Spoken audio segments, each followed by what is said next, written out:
we thought we'd talk a little bit about businesses and setting one up. We also want to provide some context on, each of the tips and how they applied to us. So if you're looking to start a business or you're thinking about it, here are 5 good tips that we've found that could help you.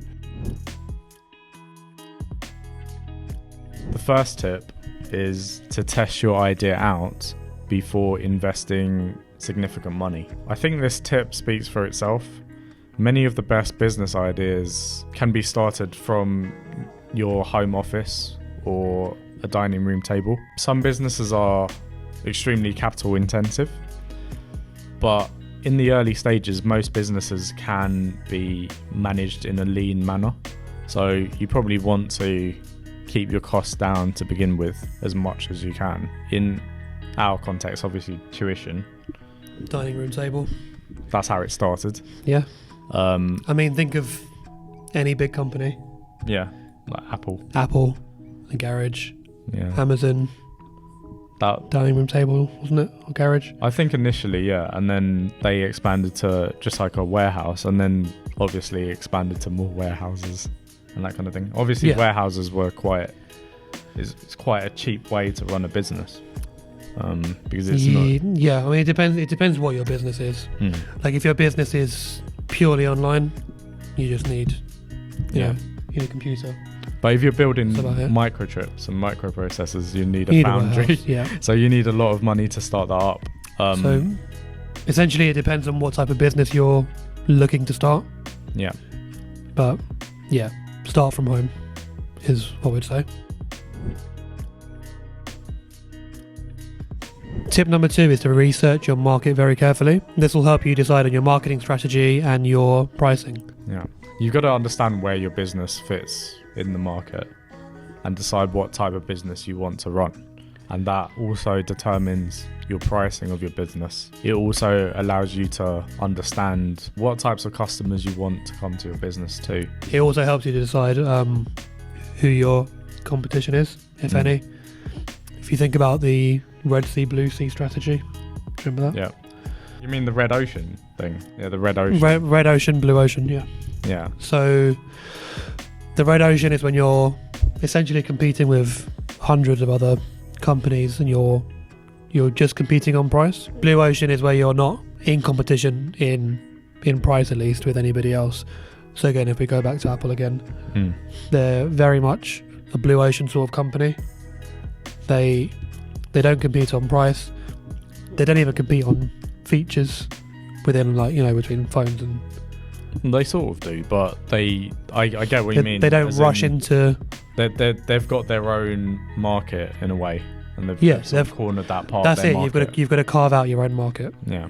I was looking. I went to Rochester the other day, or yesterday, the Queen's funeral thing and stuff like that, and I saw this estate agent, and it was so different from other estate agents. They had a bar, and it was pink, and it just really stood out as a business. I was like, they just carved out this niche, this interesting, it was so different from other estate agents. And then I saw they'd won so many awards for estate agent of the year and stuff like that. And I was like, it's something to do with how they've set up the company too. Yeah. I don't think we'll be allowed to set up a bar in here. Oh, yeah. Probably not. So tip number 3 is don't price yourself too low, as it can leave you with small margins that become unmanageable. And it can also make your client base think that this is sort of how it will always be. And you'll always set your prices at a certain level. And then it can be quite difficult to raise prices, especially if you want to raise them a fair amount. So what I'd say is try to think of pricing that is fair for the service that you're offering. Don't devalue your service. If you skimp on the margin as well, you leave yourself with very little margin for error later on when, say, costs of certain parts of your business go up, so running costs or something like that. And then if your margins are so low that that you've got no room to maneuver, that can leave you in quite a dangerous position. So consider your margins carefully and set your prices at a fair but reasonable level so that your business can be a success. So tip number 4 is to ensure that your business actually delivers value to your customer. So it follows on quite nicely from tip number 3. The more value that you bring to your customer, the more that they're going to trust you, and the more they'll probably spend more with you, the more recommendations they'll give to their friends and family, and ultimately it results in more customers for you. Yeah, it's kind of like good karma. It all brings good karma. So if you do a good job for your customers, then they'll do a good job for you. Yeah. So once you've tested out your idea, you've researched it, you've got a pricing strategy and a marketing strategy, then you're starting to get a decent level of customers. Tip number 5 is to systemize and automate your processes. When you start out, things won't be as systemized as you might want them to be. Yeah, you're still working things out as well. Like you're still working, trying to understand your own business at that point. So it does take a while to understand what systems should be in place. Yeah, so you'll probably end up starting off with spreadsheets and pieces of paper, scribbles, notes, that sort of thing. A little bit of running around like a headless chicken will most definitely be the case.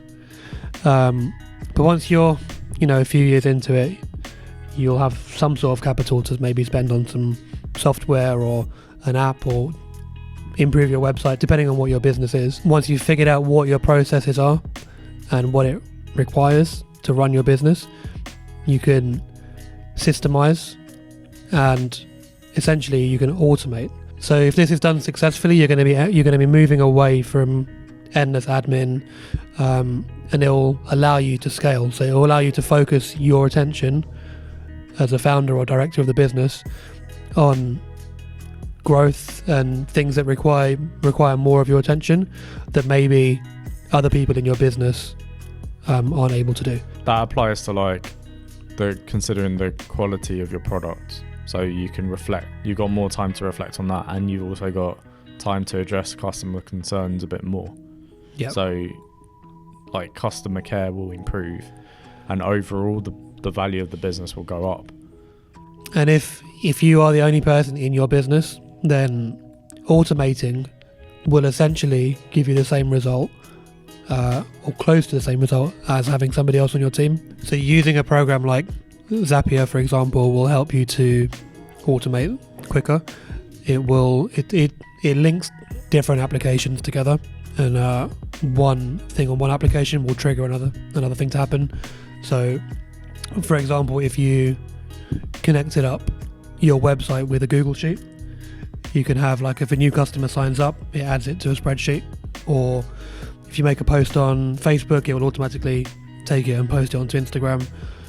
Those sorts of things, especially if you are your business, you're working by yourself, it will save you a lot of time. It will be like you've got more people on your team than you actually have. It will allow you to scale your idea if you have enough systems in place. And there's different ways you can expand depending on the type of business that you have. So if you've got an online business or purely online business, very, very lucky people, you're able to release more products, especially if you've got deliveries and stuff like that, sort of payment systems in place that are very good and clear, and the staff to make your online goods or something like that. You can concentrate on producing new product lines. If you've got a physical business, you can open additional ones, or you can franchise your idea and sell that franchise to franchisees. So there's quite a lot of options open once you start to automate and systemize processes. Hopefully you found this helpful. We're definitely in support of small businesses. Yeah, just let us know your own thoughts and experiences. That would be quite interesting to read. If you want to see what we do all week, click over here. Subscribe and like our videos.